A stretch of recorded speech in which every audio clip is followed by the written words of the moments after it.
So the past few weeks, I've actually been working with my husband a lot on kind of what we want to do together to be better at managing our lives and everything. Mm-hmm. Because my whole that's what I was hoping for, honestly. Because my goal at the beginning of the class was to do just manage my senior project and do time management and all these things. And I did that, and I think by the time we did around midterm, I think I had pretty well set, things I was doing and stuff like that. But then, as my husband and I were talking, it's okay, but now you have this, yeah. And now, I thought I had just one job that I had accepted, and trying to figure out how to improve myself. And actually, today I found out that I have 2 potential jobs, and I'm trying to figure out exactly what I'm doing again. This conversation with another student that now has 2 job offers, and trying to figure out what you can do. Well, see, I already had 2 job offers, and I figured I was okay, we're gonna accept this one. It's way more money, way better benefits, all this stuff. But then when I told the other one, they're oh, well, we're gonna go back and talk to people and see if we can get you better offers. Okay, cool. But now that means I'm in limbo again. Yeah. Yeah.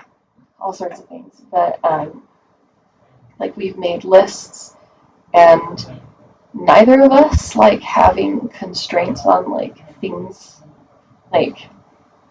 If we can make a rule for ourselves that we have to do scripture study, then we don't want to do it. Yeah.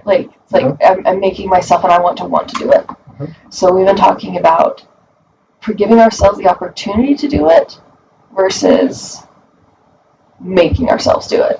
Because if I have to do something, I will put it off. If I have a reward for doing something, then I do it earlier. And so things scripture study, or we both want to lose weight, so we're gonna so we have a big old list, and we're doing we started doing a monthly family council, which is never really something that I did as a family growing up, but I know works well for other families. Mm-hmm. And so now it's starting to work for my family, and it's really cool.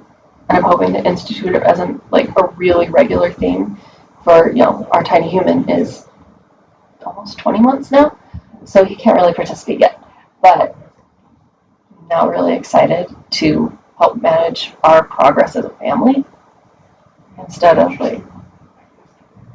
yeah, it's really neat, and just it's for me. I like working with my husband because he knows me so well. He's but you didn't notice this, and I bet if we did this, then that would motivate you better, and it would do this, and then our family would do this, and it's oh, you're so right. And it's so much better working with him, and then trying to come up with exactly, this is exactly what I need to do every day, blah blah blah blah, all by myself. And so, yeah, and I love it. Directions that we can yeah. In some cases, and hopefully in more cases, we'll go and end up with something much better. Yeah. And I mean, I've seen that throughout, especially in my marriage, just because that's, the thing I've had most experience with, but it's really awesome. And we've been trying for the past couple of years, actually, to really, work together, and just, it's nice having, just hearing insights from other people. Even though I don't really participate in class, I listen to class, and then I take it and we talk about it. And it's really good book that I haven't read, called The Third Alternative by Stephen Covey.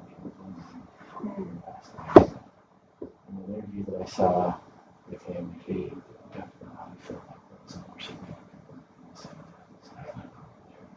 yeah. And so I never liked this. I went back and looked at the model for how he approaches things, and I like where he's coming from. His struggle is to try and teach things in a way that members and non-members can both understand and agree to. that's really where he saw success with the 7 Habits. A lot of what he teaches in that book are gospel principles. Yeah. He teaches them in a way that whether you're a faith person or a non-faith person, you can say, well, yeah, that makes sense. Yeah. And that's what he's done with this book, too. It's roughly the model is kind of what we've talked about, how if you do things on your own, you're going to come up with different alternatives. And when we get into conflict, or when we have some opportunity where we both have a good idea and want to go with it, we start to see them as well as their alternative 1 or alternative 2. And his approach to the book talks about how to get to alternative 3 that is not what either one of you had in mind at first, but is really a better place for both of you. Yeah. And so the concept of the book sounds fascinating. The book actually does sound really cool. I thought maybe explore that. Actually, might be something that I'll see if my husband will look at with me, because we both like to read, which is a good thing. And yeah, we've both been talking about how we want to progress, because it's been kind of weird coming back to the start of we're at the same stage of life as a lot of people, but we're 10 years older than most of them. So yeah, where we want to, since we're starting over, we want to start over, Yeah. in a more purposeful way. Just set some different patterns in your life. Yeah. The opportunity. Yeah. And honestly, I've seen improvements in both of us this whole semester, which has been really cool and really awesome. And yeah, and I'm really excited to no longer live with my parents, because we're able to do everything we want because we're living in the basement. Mm-hmm. But yeah, find a way. Yeah. Yeah, and it's really, really cool and kind of enlightening. It's a different path, and I really like it. Yeah. How can I help you with that? I've been trying to figure out how to quantify it. So in terms of the class and getting a grade and everything, I don't know that I really can, but just that I feel better about my life, compared to the beginning of the semester. I feel like I can manage my life, and with my husband and moving potentially forever away. I haven't really. That's a good idea, though. It's not quantitative, but I find it's very telling. Yeah. And sometimes it tells a whole lot more of the story than you get to a numbers perspective. Yeah. Maybe I'll do that, because that's probably a better. Because when we talked around midterm, I was trying to do it more of a numbers based, and I really hate doing numbers based things because it doesn't make sense. But and Victoria brought this up in class. Yeah. She's I want to know about how you were.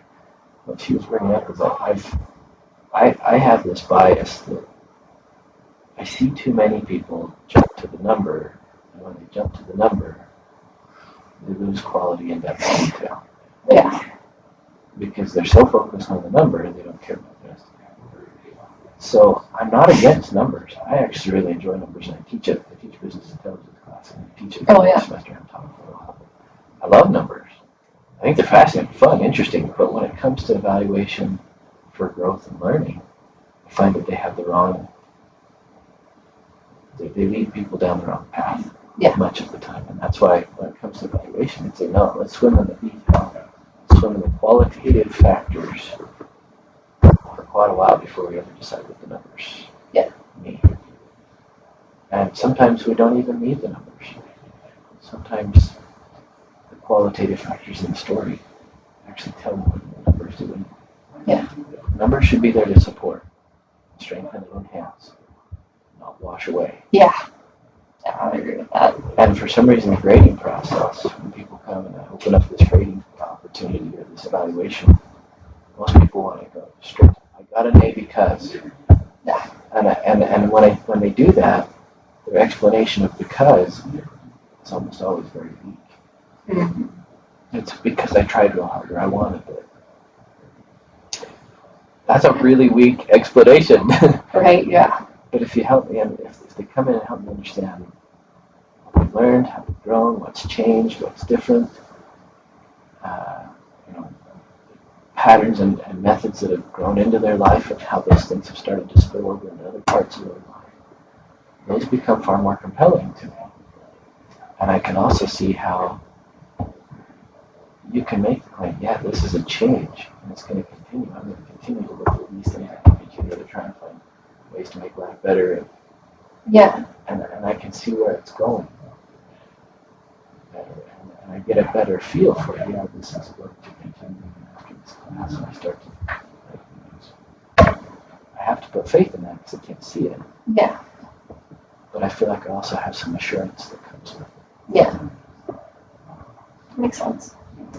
That's where something. That's what, yeah, I like the idea of doing kind of a qualitative analysis of before.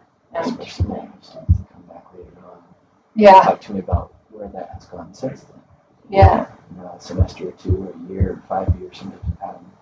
Now I've had them up to 10 years out. Yeah. Back and tell me this is something I've done. I usually don't get them more than about 5 years out because that's where I started making some bigger changes in how I taught the class.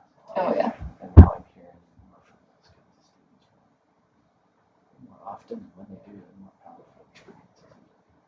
This is what this class did. In fact, I had the other day, he contacted me on Blue and just says, I've got this lady I'm working with at work, and I talked to her about some of the things I learned about in your class, and she liked them and wanted more.